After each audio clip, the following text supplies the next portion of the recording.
Adlib presents The Real-Life Murder Clubs, Citizens Solving True Crimes, written by Nicola Stow, and read by Jennifer Woodward. The moral right of the author has been asserted. This performance is owned by Adlib. Glossary. Autopsy. The dissection and examination of a dead body to establish the cause of death and to evaluate diseases or injuries for research and educational purposes. The procedure, also known as post-mortem examination or necropsy, is performed by a pathologist.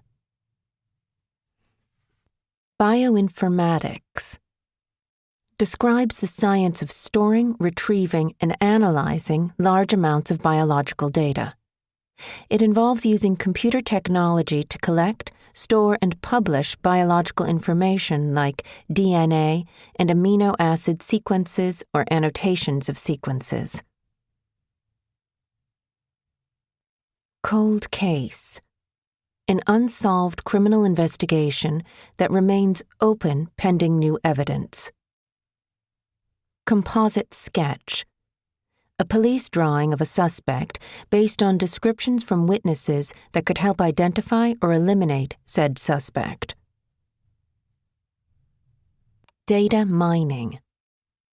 The process of analyzing large databases to generate new information. EARONs. An acronym for East Area Rapist, EAR, and Original Night Stalker, ONS, nicknames coined by the media for the killer rapist who terrorized California, known as the Golden State, in the 70s and 80s, before he was renamed the Golden State Killer and identified as Joseph DeAngelo.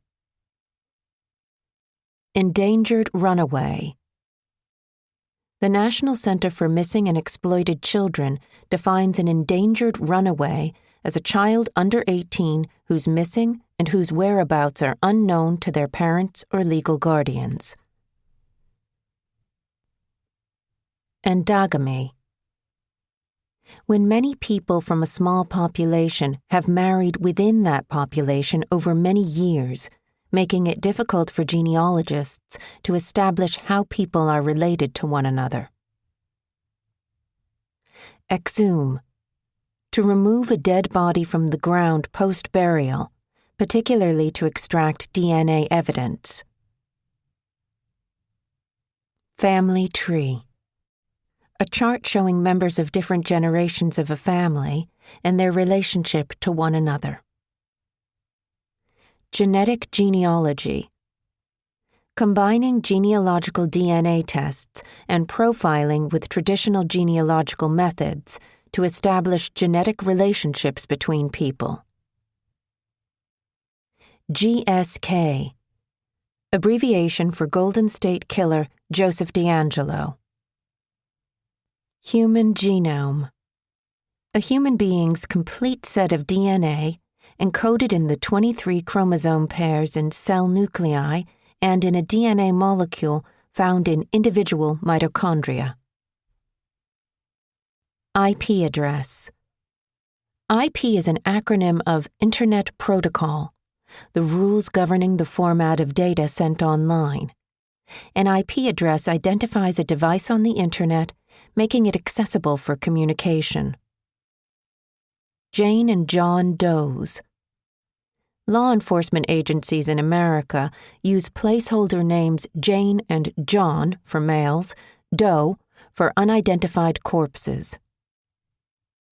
Mandible. Human lower jawbone that holds the bottom teeth in place. An important bone that helps in the identification of remains. Midazolam. One of 3 drugs used in a lethal injection. Midazolam knocks the prisoner unconscious. Mitochondrial DNA analysis. Used by forensic scientists when samples such as bones, teeth, and hairs without follicles are collected from crime scenes. A mitochondrial DNA test, mtDNA test, traces a person's matrilineal or mother line ancestry using his or her mitochondria. Mother lode, nickname coined by independent detectives Paul Haynes and Michelle McNamara to describe 40 years' evidence relating to the crimes of the Golden State Killer. MySpace, the most popular social networking site between 2005 and 2008. Palynology, the study of spores and pollen grains. Ping map, a tracking chart based on mobile phone evidence to pinpoint a person's whereabouts at given times. Potassium chloride, the third and final drug used to stop a prisoner's heart in a lethal injection. Reconstruction, a term used to describe a clay model or sketch of a dead, unidentified victim. Sequenced DNA, a massive compressed text file detailing base pairings of ACTG, an acronym for the 4 bases found in a DNA molecule: adenine, cytosine, thymine, and guanine. State sunshine laws, the laws in individual U.S. states that govern public access to governmental records. They are collectively known as FOIA laws, after the Federal Freedom of Information Act. Sock puppet account, a fictitious social media identity created to deceive others. The 5150, a violent gang formed around 2003 in the LA Sierra region of Riverside, California. The gang terrorized the community and, within 3 years, had committed a plethora of offenses from assaults and stabbings to murders. Vecuronium bromide, a drug in a lethal injection which stops the inmate from breathing. Victim impact statement, a written account read in court outlining how a victim has been affected by a crime. A victim impact statement is presented at the sentencing of the defendant.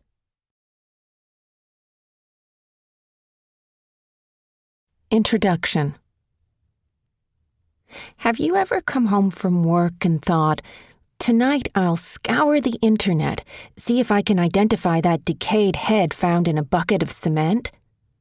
Or worked through the night drawing digital pictures from autopsy photographs of an unidentified teenager found murdered in a field 30 years ago? Has it ever occurred to you to compare lists of unidentified corpses with those of missing people? If not, then welcome to the surprising world of citizen sleuths. When asked to write this book, I half wondered whether I'd find myself discussing a murder or two over tea and cake with a group of candy-floss-haired pensioners, much like the characters in Richard Osman's The Thursday Murder Club. But unlike Osman's fictional depiction of citizens solving crimes, the real version, I discovered, is grittier, inhabited by obsessive, intrepid souls who delve into some of the most gruesome cases in true crime history while seeking justice and truth for both loved ones and strangers. The real-life citizen sleuths dedicate thousands of hours of their spare time, usually around their day jobs, searching the internet for clues that might lead to a breakthrough in a cold murder case or help them to find a missing person. They create family trees and pore over court records, police reports, court documents, and databases dedicated to the dead and missing, hoping to give names back to victims buried in unmarked graves. The lengths to which some of these armchair detectives go in their pursuit of answers astounded me. Take Todd Matthews, a former factory worker from Tennessee. You'll meet him later in the book. He spent almost 11 years searching for a name for a dead woman known only as Tent Girl, nicknamed after the canvas circus bag that imprisoned her decayed, eyeless corpse. Todd's obsession led to him sleepwalking around his home, armed with a butcher's knife, haunted by visions of Tent Girl's decomposed face. Another internet sleuth in this book even considered luring her daughter's killers to a remote spot and shooting them throughout her decade-long fight for justice. While a duo on a mission to unmask a serial killer pulled off an Ocean's 11-inspired heist at a county sheriff's office. It's all just another day at the office for the ordinary people solving extraordinary crimes. Over the last few months, I've got to know some of these sleuths pretty well, and as a journalist, I was hugely impressed by their investigative skills and vast forensic knowledge. I think I've probably learned a thing or two in the process. My Google search history now includes phrases like, "What happens when a bullet enters your head from behind? What are the 3 chemicals used in lethal injections? Did the Golden State Killer have a small penis? What does burning flesh smell like? And how does bioinformatics work?" Many of my interviewees relayed personal, tragic stories that inspired their journeys into sleuthing. They were generous with their time, a fascinating bunch, so I'll let them, and you, crack on now as I introduce the Citizen Sleuths. Chapter 1. Why did you kill her? Pierce Brothers Crest Lawn Memorial Park and Mortuary, Riverside, California, the 8th of March, 2006. How could they do this? Why did they do this to you, baby girl? Violent sobs jolt in Belinda Lane's chest. She can't feel her legs or her husband's arm around her ribs holding her up. But she's aware of the pulse of her blood giving life to the wooden mother and child figurine she's cradling, which trembles with every beat of her heart. A single red rose flutters in her other hand. Words clog in Belinda's throat as she bows over the pink casket carrying the body of her 24-year-old daughter, Crystal Theobald. How could they? Slices of afternoon sun from the windows crisscross the chapel of rest, bathing Crystal's face in peachy light. She's wearing her favorite black lace top and plaid trousers, mahogany hair falling over her shoulders down to her waist. Red and pink rose stems, left by friends and relatives, lay with her. She looks beautiful, thinks Belinda, her own face soaked with tears. Slowly, she unfurls her left arm and nestles the figurine in the coffin alongside her daughter. Then she gently places the rose on Crystal's chest.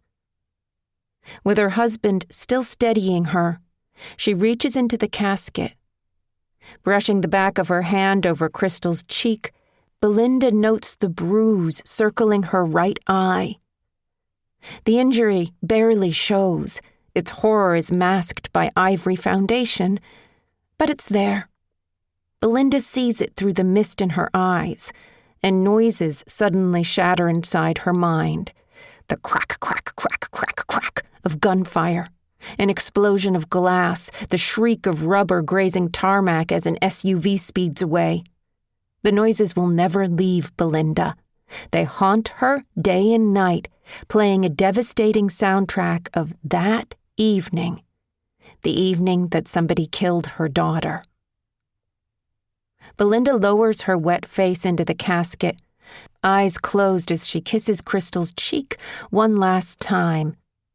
"I'm gonna get them, baby girl," she chokes. "I will get the people who did this to you, even if it takes me until my dying breath. I love you, baby girl." Crystal's funeral took place 12 days after that horrific night in Riverside, when a gunman jumped out of a white Ford Expedition SUV and opened fire on the Honda Civic Crystal was traveling in, along with her brother Justin and their friend Juan Patlin. It happened just yards from her house, in her street.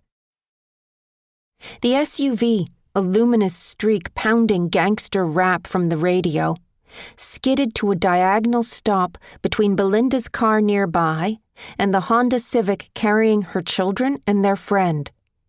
Interior lights splashed on as a door of the SUV was flung open, coughing out the hooded figure of a young man. Hands buried in the pockets of his jacket, he shambled up the curb, then stood still beneath a street light and a sign warning, "Stop." Belinda clocked his face, babyish, possibly Hispanic. His jaw was grinding, as though he was chewing a tough lump of steak. Shoulders hunched, he reached into his jacket and pulled a gun from his waist. Belinda instinctively ducked down. The gunman was pointing his weapon right at her. No more than a lorry length of space separated them. The sound of shots studded the night. 2, 3, 4, 5. But no bullets hit Belinda's car. Silence, then slap-thud, clunk.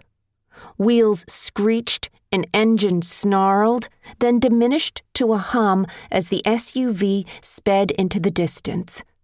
Belinda lifted her head, a sudden pain slashing her heart. Oh my God, the kids! Crystal had been shot in the head. Juan had also taken a bullet to his stomach. Crystal later died in hospital. The three had been attacked by gangsters in a tragic case of mistaken identity. Whoever they were, they didn't know Crystal. But Belinda, as she vowed on the day of her daughter's funeral, would make it her mission to find them and win justice for her girl who'd brought nothing but joy to everybody who knew her. This tireless quest would consume her for the next 10 years. Even today, 16 years after the shooting, the grief of losing Crystal is still raw in Belinda's heart. How anyone could kill her beautiful daughter, a mum herself to 2 little girls, is the unanswerable question Belinda asks herself every day. Speaking with Belinda, I'm deeply moved by her unwavering love for Crystal and the lengths to which she went to hunt her killers. But before hearing about Belinda's quest for the truth, I want to know more about the striking woman in the photograph she shows me. A picture of the daughter that proved instrumental in this mum of five's fight for justice. In the photograph, Crystal gazes over her shoulder, head tilted towards the camera, a smile playing on her raspberry-painted lips. She's wearing a summery halter neck top, patterned with royal blue flowers. She's stunning, I say. She looks just like a model. Belinda's eyes well a little as a smile, loaded with memories, fills her face. Crystal was my sunshine, my life, she says. It's hard to find words to describe her, but to me, she was just the most beautiful girl in the world. She was a joy, a breath of fresh air. Crystal would give you the shirt off her back. She was so kind and selfless. And, the pain doesn't go away. Sometimes that night of the shooting feels like only yesterday. I still hear the gunshots. I hear the explosion of metal and glass, the screech of wheels, and think, why my baby girl? Crystal was Belinda's fourth child with her first husband, Robert Theobald, who passed away when Crystal was a young girl. Crystal had 3 older brothers, Robert, Curtis, and Justin. In 1991, Belinda married her current husband, Ben Mariotti, with whom she has another son, Nicholas. The day I gave birth to my little girl was one of the happiest moments of my life, recalls Belinda. I adore my sons, but, I was desperate for a little girl. Belinda describes Crystal as a good girl who did really well in school. She loved adventures, heights, and roller coasters, her mother recalls. In 2003, Crystal married her boyfriend, Joe Valencia, and the pair had 2 daughters, Angelina and Elizabeth. The girls were just 2 and 14 months old respectively when they lost their mother. Crystal and Joe's marriage started out well. They set up a successful air conditioning and heating business funded by Crystal after she got lucky in a Vegas casino one day.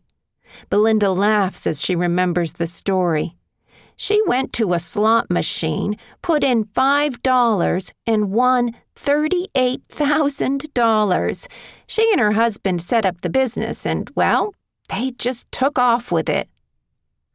But in 2005, the couple's relationship had deteriorated. He, Joe, had a history of drug use, and he fell back into that lifestyle. Crystal was heartbroken, but she knew she had to get away. So she and the girls came back home to live with us, says Belinda. Leaving her husband heralded a fresh start for Crystal. She enrolled on a nurse training course at Riverside City College. After a tumultuous year, Crystal finally felt happy and settled, and she was fulfilling her childhood dream. Crystal always wanted to be a nurse. She would have made a wonderful nurse, as she was such a caring, thoughtful person, a people person, full of fun, too. Friday, the 24th of February, 2006, is engraved in Belinda's mind as the date her world fell apart. You know, I remember every second of that day leading up to the shooting, she tells me.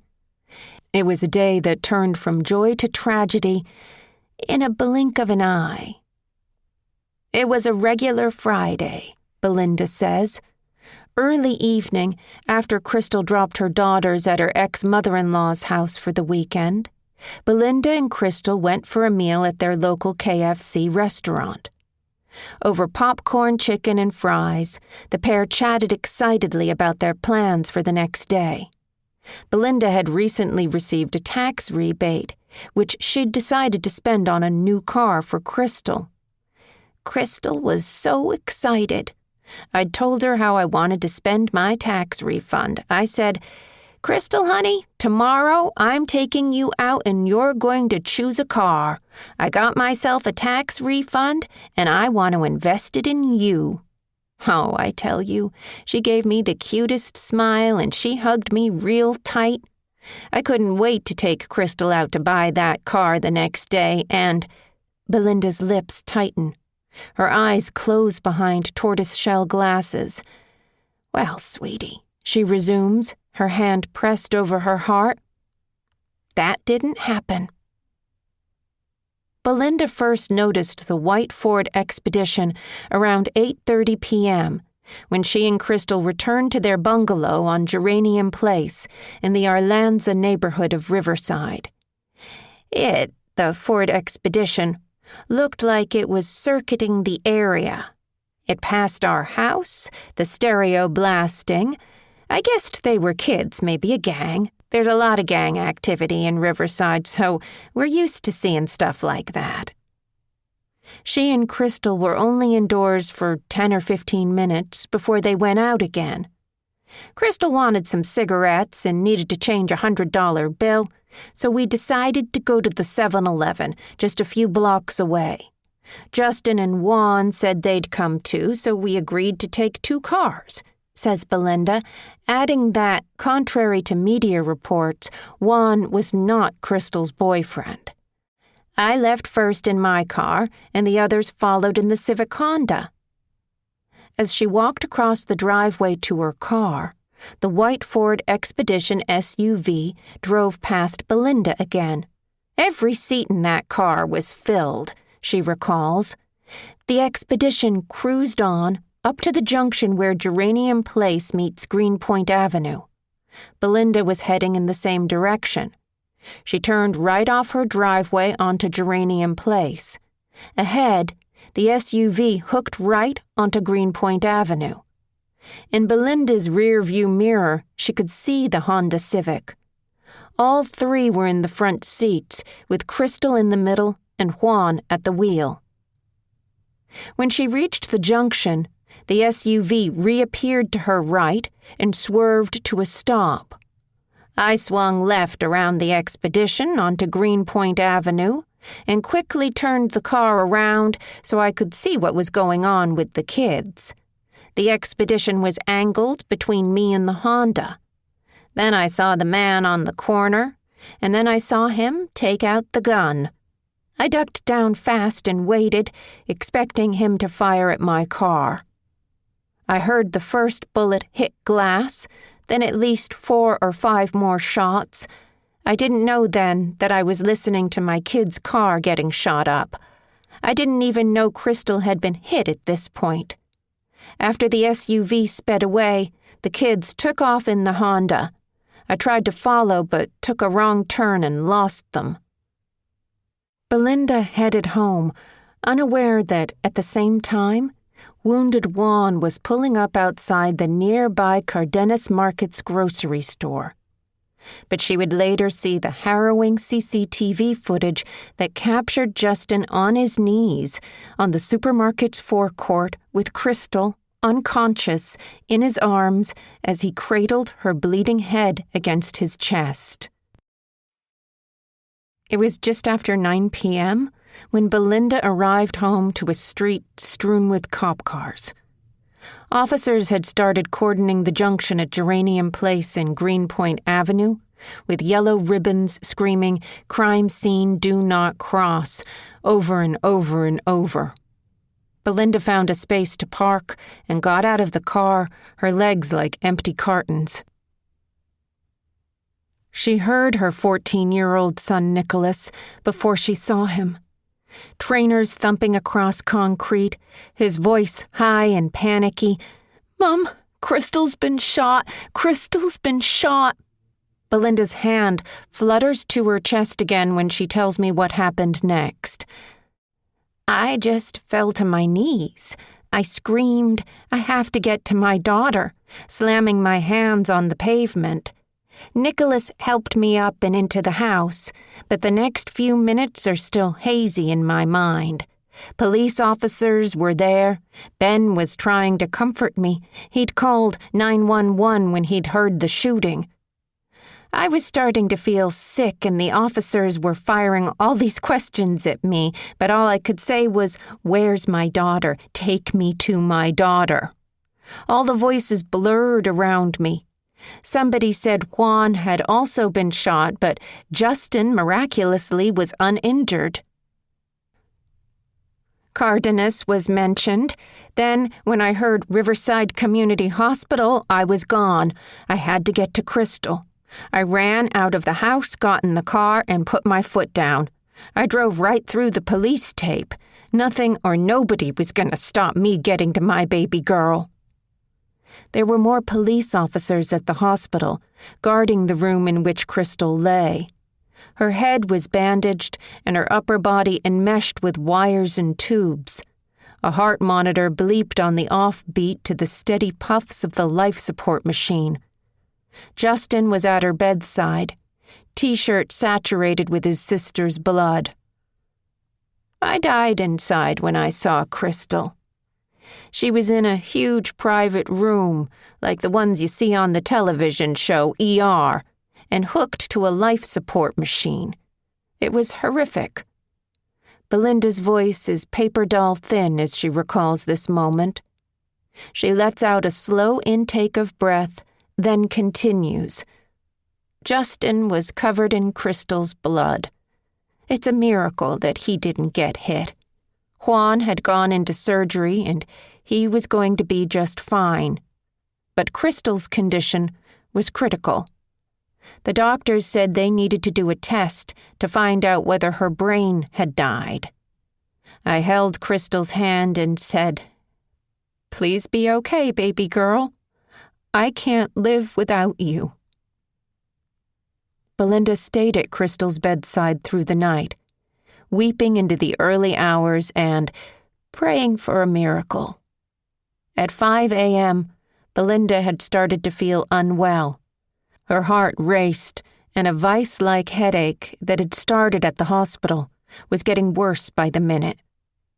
She decided to go home to change. When she returned to the hospital, the doctor delivered the news she'd been praying she'd never hear. "I'm sorry, Crystal's brain has gone," he told her. "The life support machine is keeping her alive just now. Whether or not you wish to withdraw this support is entirely your decision. We want to assure you we—" But as he spoke, a mottled gray mist blanketed Belinda's eyes. Her head felt like it had turned to concrete. The doctor was still speaking, but she could no longer hear him. He became a fuzzy shape in the mist, like the outline of a figure on an old, untuned black and white television, fading, gone. "I just collapsed into a chair when the doctor told me that," says Belinda. "I passed out. Then they rushed me down to the emergency room." Tests revealed Belinda had suffered a mild heart attack. I had no idea I was having a heart attack. I remember the doctor in ER told me I would classify this as broken heart syndrome. You can die of a broken heart, you know. Yeah, I believed him. He said I would need an operation to insert stents in my heart. But there was only one person on my mind at that point, Crystal. That evening, Belinda made the hardest decision of her life. No mother should have to ask for her child's life support machine to be switched off. But I had to make that decision for Crystal, and that killed me. They switched off Crystal's machine, and she died in my arms. I held her real tight and cried and cried. I told her I love her, that I couldn't live without her, and that's when I first promised her, "I'm gonna get the people who did this to you, baby girl, and they are gonna pay." As Crystal drifted away, a deluge of grief filled the hospital room. Hollow howls replaced the bleeps of hope that had come before. Belinda cried into her daughter's hair, "I miss you, baby girl." Belinda would wait 6 months before surgeons operated on her broken heart. Belinda knew who was behind the shooting that led to her daughter's death before the day of Crystal's funeral. Her son, Nicholas, had heard whisperings in the neighborhood about the involvement of the 5150, a gang embroiled in violent turf wars with rival mobsters in the area. According to Urban Dictionary, 5150 is police code for crazy one on the loose who is a danger to property, a danger to others, and a danger to themselves. It is also a term used to describe someone who's willing to put their life on the line. The 5150 gang formed around 2003 in the LA Sierra region of Riverside. Within 3 years, they had committed a plethora of offenses from assaults and stabbings to murders and were terrorizing the community.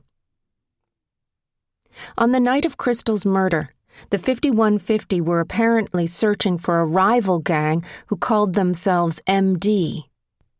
Julio Lil Güero Heredia of the 5150 gang wanted to take out MD members who were allegedly planning to kill one of his fellow gangsters, That night, those members of MD were driving a car which was like the one driven by Juan. Nicholas was convinced the 5150 gang had murdered his sister. He believed that during a chase that night, the 5150 lost track of the car carrying the MD targets. When they saw the Honda Civic carrying Juan, Justin, and Crystal on Geranium Place, they assumed they'd found their targets and opened fire on the vehicle. Nicholas had found information about the 5150 and their activities on the now-defunct social media platform MySpace. He alerted his then 14-year-old cousin, Jamie McIntyre, to his findings. Jamie was also determined to win justice for her beloved cousin. Belinda had felt the Riverside Police Department's investigation into Crystal's murder was moving too slow. Aside from a shoe and several bullet casings found at the scene, no further evidence had come to light in the aftermath of the shooting. I'd made a promise to Crystal that I would find her killers and make them pay. So that's what I was going to do, she tells me, her voice taking on a defiant tone now. I had the names for those gang members before my daughter was in the ground. I knew one of them was William Joke Sotelo, who drove a white Ford Expedition SUV. And I knew he was the getaway driver on the night of the shooting. I just had to prove this. Belinda and Jamie decided to set up a fake profile and befriend as many members of the 5150 as possible in an effort to find the individual responsible for Crystal's death. Belinda had not used social media until now. She explains that Jamie set up the profile. She found this picture of a young pretty woman in a Supergirl t-shirt, so we named her Rebecca and created a profile on MySpace. This was all new to me, but Jamie was young and knew how to speak with these people. Jamie asked me what I wanted her to do with Rebecca. I told her, get as much information as you can. Jamie set up Rebecca's page, painting her as a fun-loving party-goer from Riverside. Rebecca was 5'2", curvy, and, most importantly, single. Her profile said that she liked to hang out with friends and my girlfriends, smoke weed, drink cervezas, and dance my ass off. Rebecca's music tastes included R&B singer Usher, rap artist 50 Cent, hip-hop duo Outkast, Avril Lavigne, and some oldies. Posing as Rebecca, Jamie found dozens of gang members who were often showing off their 5150 tattoos in their profile pictures. She clicked on their names, added their profiles to her Top 8, a MySpace feature that allowed users to rank their 8 favorite friends, on Rebecca's page. Soon, the woman in the Supergirl t-shirt had 150 gang member friends. Jamie would spend hours after school each night, sending private messages to the 5150 men. Rebecca used teasing, youthful street slang. "What up?" she wrote to one named Lil Easy. "You'd like my homegirls," she told another called Charlie. "We should hang out sometime," winking emoticon, Rebecca suggested to Antonio. Belinda followed the exchanges on her laptop. "We were just trying to figure out where these guys were from, what they were doing. I kept asking Jamie to ask them about the White Ford Expedition, but Jamie said she needed to play it out with these guys first." But one day, in March 2006, Belinda's impatience got the better of her. Undoubtedly, the 5150 members liked Rebecca, but they weren't offering up the information Belinda wanted. She asked Jamie to create a second profile using the picture of Crystal in her halter top. "Rebecca wasn't getting us enough hits," Belinda explains, "so I said let's get Crystal's picture up there, so that's what we did. I wanted these guys to fall in love with Crystal." Belinda wrote the profile for the new MySpace account using her daughter's picture, and she chose the name Angel. "I will be your biggest life mistake and your deepest, darkest, best-kept secret," Angel promised. Angel's page glittered with rose and heart animations. "Dynamite comes in small packages," she professed. "I've got a lot of love to give, so if you're cool, say hi." Messages flooded Angel's MySpace inbox, including several from the 5150 member Belinda had hoped to snare, William Jokes Sotelo. Jokes was into porn and scary movies, according to his page. Below his profile picture, which showed him posturing in sunglasses and low-slung jeans, he boasted, "IE rider for life on the real 5150 is down to kill." An online rapport grew between Angel and Jokes. "We, as Angel, told Jokes that her mum was in jail for cooking meth. I thought that would get him to open up a bit about prison and drugs. But the opposite happened. It got deep. He was like, 'I'm sorry about that. I'm here for you.'" Jokes was clearly falling for Angel. "I can't stop thinking about you," he said in another message. He invited her to a party, and she accepted, although Belinda and Jamie agreed that Angel should pull out of the occasion at the last minute. This she did, messaging Jokes to explain, "I can't find a ride." "I'll pick you up," offered Jokes. This was exactly the response Belinda had hoped to hear. The exchange continued. "If you were to come and pick me up, what kind of car am I supposed to look for?" asked Angel. "My white Ford Expedition," he wrote. Belinda contacted the detective who was heading the investigation into Crystal's murder. "As soon as we got that message from Jokes, I got on the phone to Detective Rick Wheeler. I said, 'I think we've found them.' I told him about 5150, Jokes' messages, and about the MySpace account. I think he was pretty taken aback at what we'd been doing." Police acted on Belinda's information and traced William Jokes Sotelo. He attended a voluntary interview in which he incriminated Julio Heredia as the gunman who shot Crystal and Juan, but vehemently denied being present himself on the night of the murder. Detective Wheeler knew Sotelo was lying, but at this stage, investigators didn't have enough evidence to hold him in custody, so they had to let him go. In April 2006, Jamie stepped down from the MySpace campaign and handed Angel's page over to her aunt. "It became too much for Jamie," says Belinda. "I understood this. Jamie was very close to Crystal. I took over the page. I was depressed at this point, furious that Sotelo had been let go. Oh, I got angry on that MySpace page. I went all out to catch Sotelo. I messaged the gang members, asking them direct questions about their families, asking where they lived. I drove past their houses, took pictures of their vehicles, noted all the number plates. I dropped voodoo dolls in their yards. I called the FBI, tried to get them all deported. Detective Wheeler told me to back off. He said a lot of white Ford Expeditions were getting torched all over Riverside. But the last thing I was going to do was back off.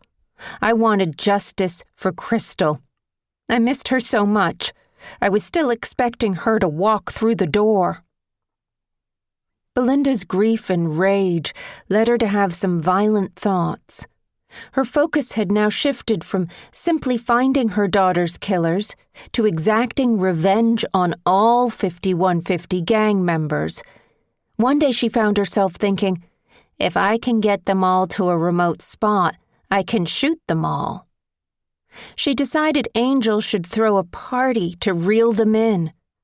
Belinda posted on Angel's MySpace page, inviting her 5150 contacts to an end-of-the-world party on the 6th of June, 2006. She told the gang members that a location for the event would be confirmed nearer the time. Oh, I was about to shoot them all. I didn't know what I was thinking. I had a gun, I don't have one now, and I was going to kill them. Luckily, my husband and boys made me see sense. I realized then that I wouldn't kill them. But I still wanted to find Jokes Sotelo. On the eve of the fake party, Belinda returned to MySpace and sent another message to Jokes from Angel's account. "You're still on here?" asked Angel. "Can't wait to see you at the party tomorrow," he replied instantly. Belinda burst into tears. Does he know who he's speaking to? Does he not recognize Angel, this beautiful girl in the photograph? I want him to hurt like we're hurting, were Belinda's thoughts as her fingers trembled over the keys. "I know who you are," she typed. "Do you love me?" "Ha, you know I do," he shot back. Tears streamed over Belinda's chin and dripped onto her keyboard. She took a sharp breath and wrote, "Then why did you kill me? This is Crystal Theobald. I'm the girl you murdered." Belinda didn't stop there. "I sat at my computer and cried and cried and cried. I carried on messaging Jokes. I asked him again, 'Why did you kill me?' I said, 'You don't even know who you killed. You're looking at Crystal's picture as Angel.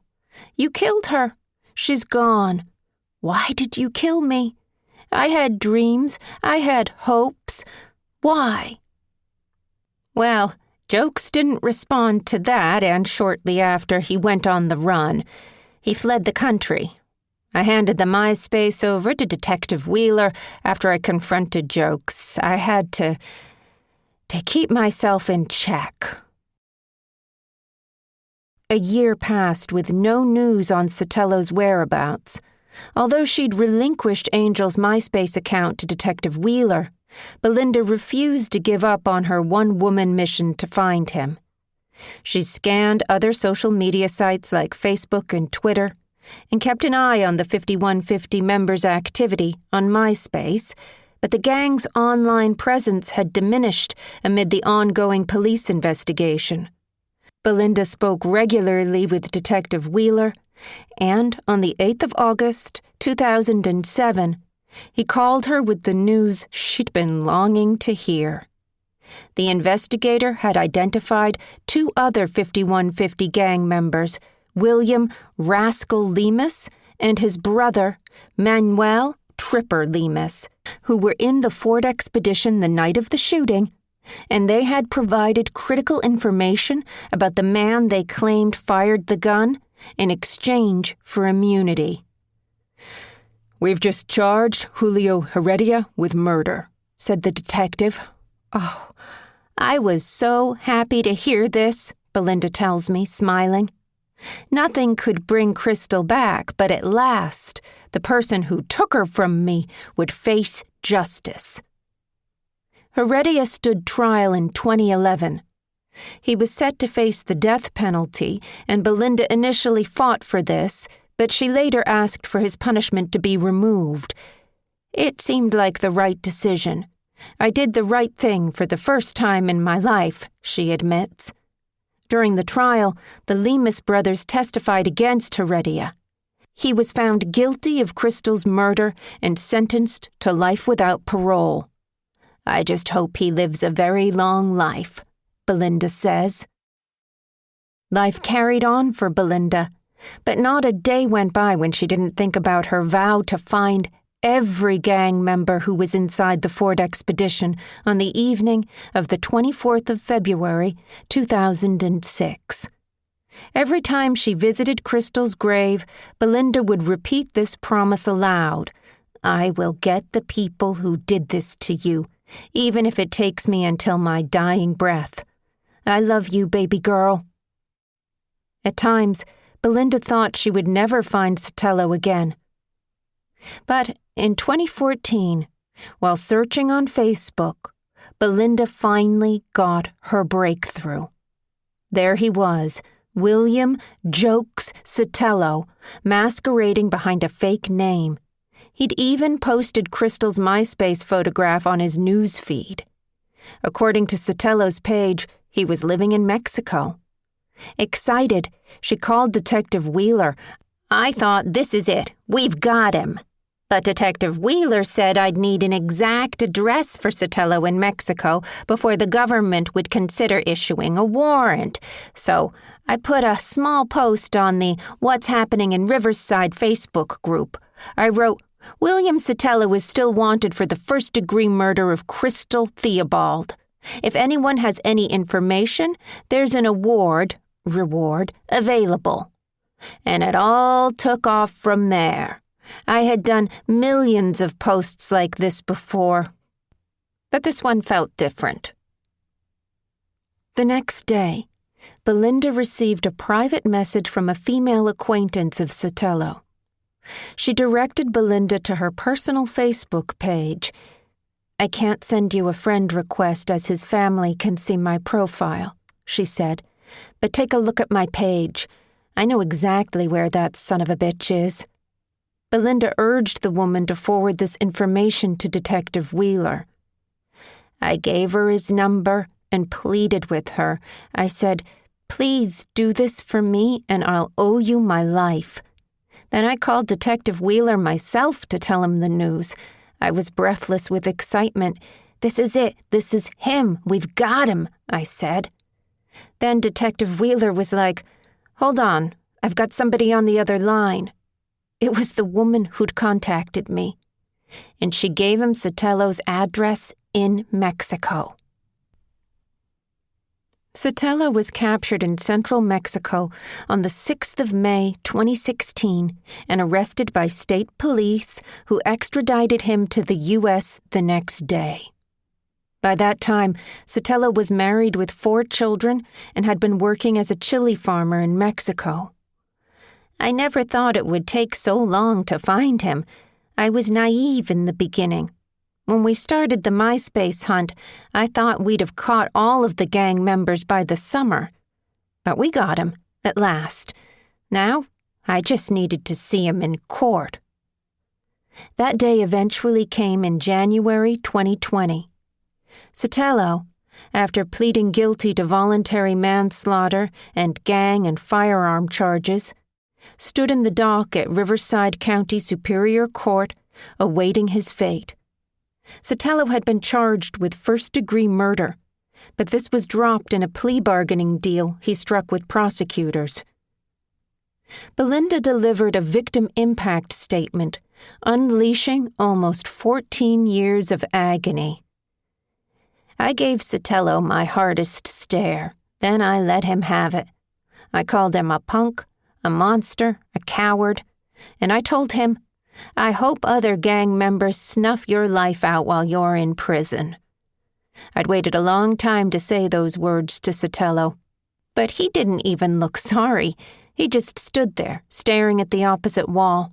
He couldn't even look at me.